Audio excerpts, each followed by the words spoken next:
Today, I am excited to share a topic that I feel comes up almost on every single coaching call at some point when I either onboard a new business or I work with a new coaching client. And so, for those of you just tuning in, my name is Shayla Way, and I want to welcome you to the Dream Coach podcast. And today, I really want to dive into this topic, this subject that has been an ongoing theme throughout so many of my coaching calls with clients that I support as they grow their businesses. And so, the topic really today is all about success. And it's not just about defining success, but more defining success again. And what I have found through my years of coaching is so many people are chasing success often without truly knowing what it means. And recently I've just noticed this coming up, and it might be in alignment with the new year and people really kind of struggling with that next vision, or not having the right boundaries, or even just getting more clarity. And so the question that I've just been asking people, and with some clients, it's even been an assignment for them to work through, is what does success mean to you? And I know, when I think back to this definition specifically, or this word, this topic and I don't know what comes up for you, but I know for me, when I was in high school, when I was younger, and even actually, if I think back to when I was even just a small kid, my family has been instrumental in shaping me into the person I am today, without a doubt. But we didn't grow up with a lot of money, with a lot of extra things. We lived a very, very simple life. And for somebody when they're younger, I feel that, especially for me, success really meant money or a big house or fancy cars. And as I've grown personally and professionally, success, I've realized, years and years ago, that success is much more than just that, right? And when I was in high school, I became friends with someone through a sports team that really, from the outside world, came across like they really had it all, right? Somebody that was 100 times more fortunate than I was financially, from a family perspective.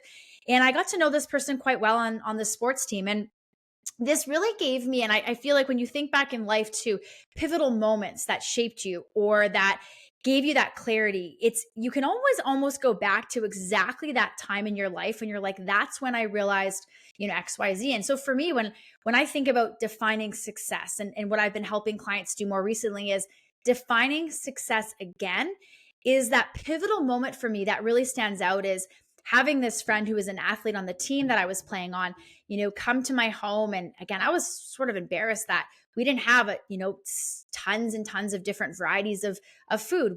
Obviously we had food, but it wasn't in comparison to what I thought that maybe she had in her home life. And I just remember her saying to me something, and it's a moment, 20 plus years later, that is clear as day, is you're so lucky. And I kind of paused, and I remember, we were just having a simple breakfast. We had bread, toast, right, with butter, maybe peanut butter at the time. And it was simple. And I wasn't embarrassed or anything like that. This was my life. And I knew that she came from a very, very different, very lucrative family. And I kind of stopped in my tracks and said, what do you mean? And she says, yes, my family has a private plane, and, we've got this and access to that, and, lots of different things, materialistic ways. But she goes, you're so lucky because you've grown up in a family that you guys are together for Christmas, and you have this different environment than what I have.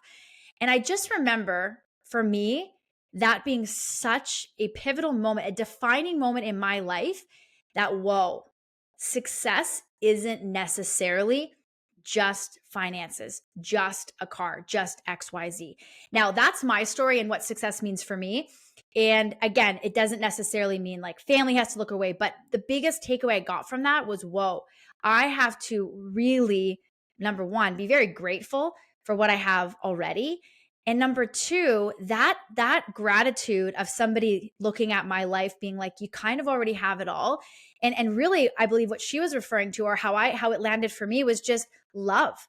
I didn't have this or that necessarily materialistically wise, but I had love. And that was very much that fulfillment, that served me at that time, and obviously shaped me into decisions I've made in my life today. So I share that as I kick off, talking about this today, because I challenge you to think back to that time when you were a small kid.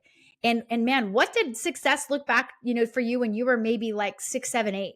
And then how did that shift when you got your first job? And then as you entered maybe your working years and started to have more cash flow coming in, was there ever a moment where you took a step back and said, man, what does success even mean for me? And to be totally honest with you, I've done tons of coaching calls with clients where they actually don't know the answer. And I love that, because it allows us to dig deep and, well, what really matters to you? What does success look like for you? Because it is different for everybody. And what I took from that analogy, or that situation that happened to me when I was back in high school, is it allowed me to, at a young age, only being in like, 15 or 16 years old, to say, man, maybe in my life, I'm not just chasing dollar signs. I am chasing fulfillment. I'm going to continue to chase love. And, decades later, I 100% confidently can say that my decisions have really been formed because of that. So I was grateful that that happened to me at a young age. And it doesn't matter at this point where you're at in your journey. But what matters is that we do take a step back and say, what if success isn't what you think it is? And what if redefining it actually brings you more happiness? And when we think about the traditional views of success, society's common definition is wealth, status, achievement.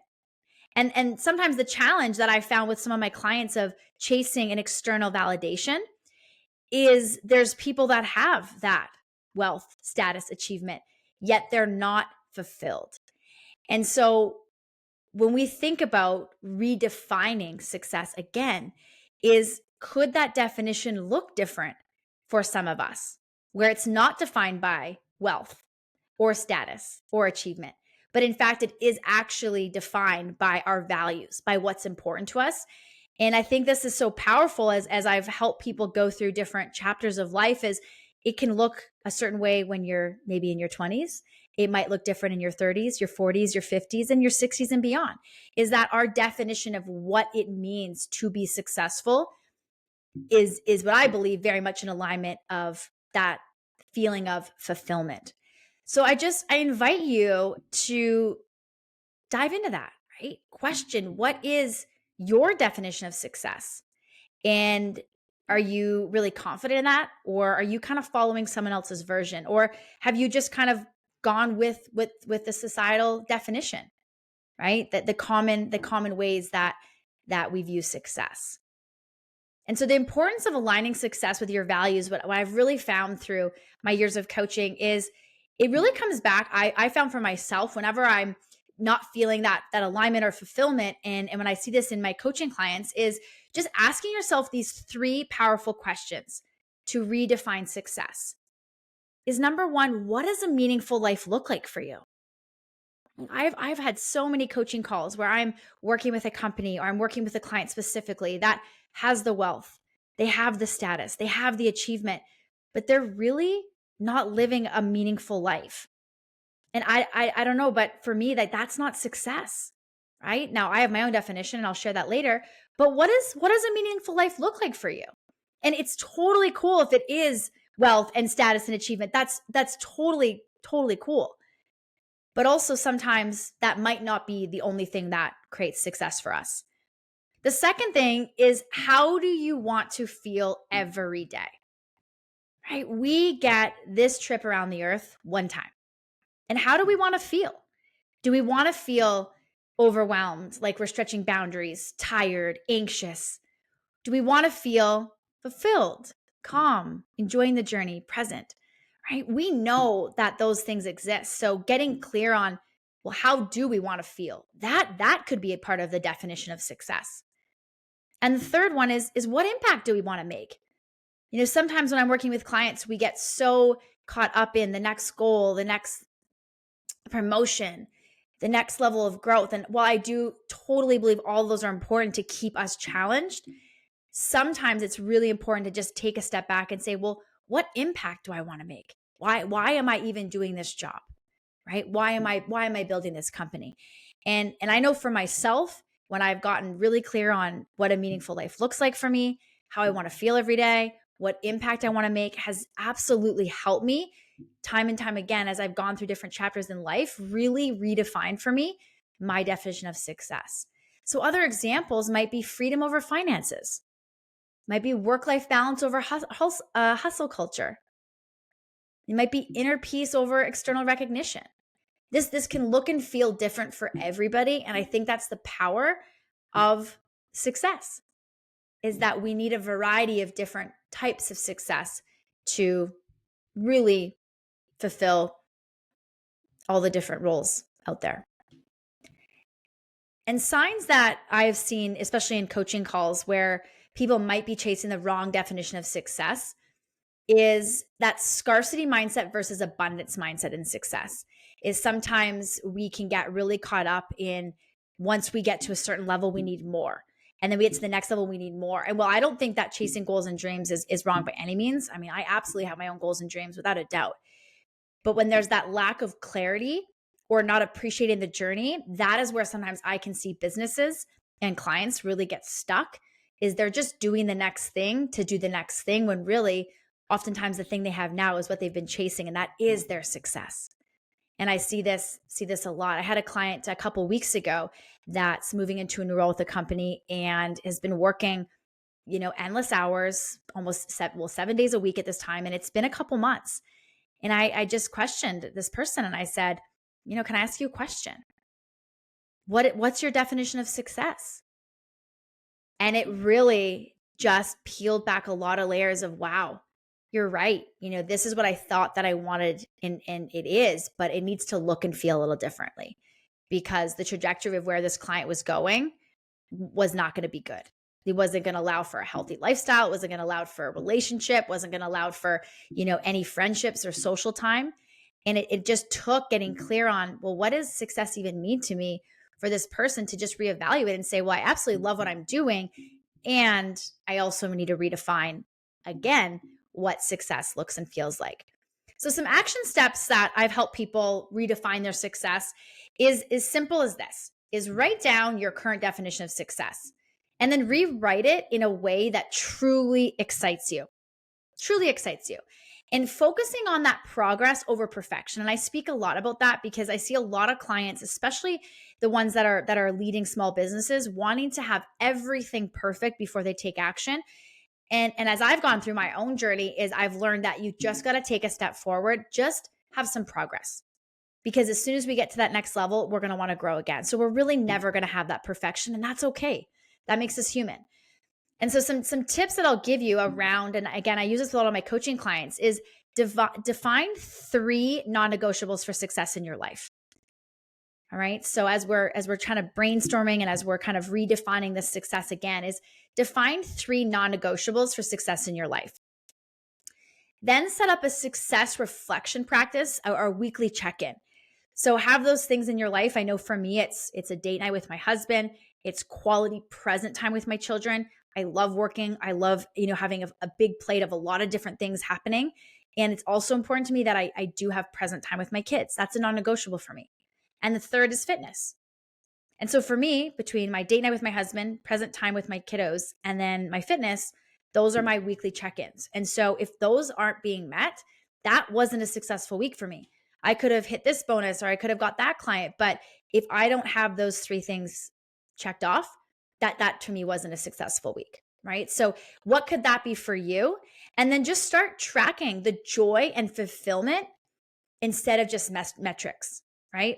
So oftentimes we can get caught up, and I see this all the time with a client where I'll ask a question and they naturally go to what's not working.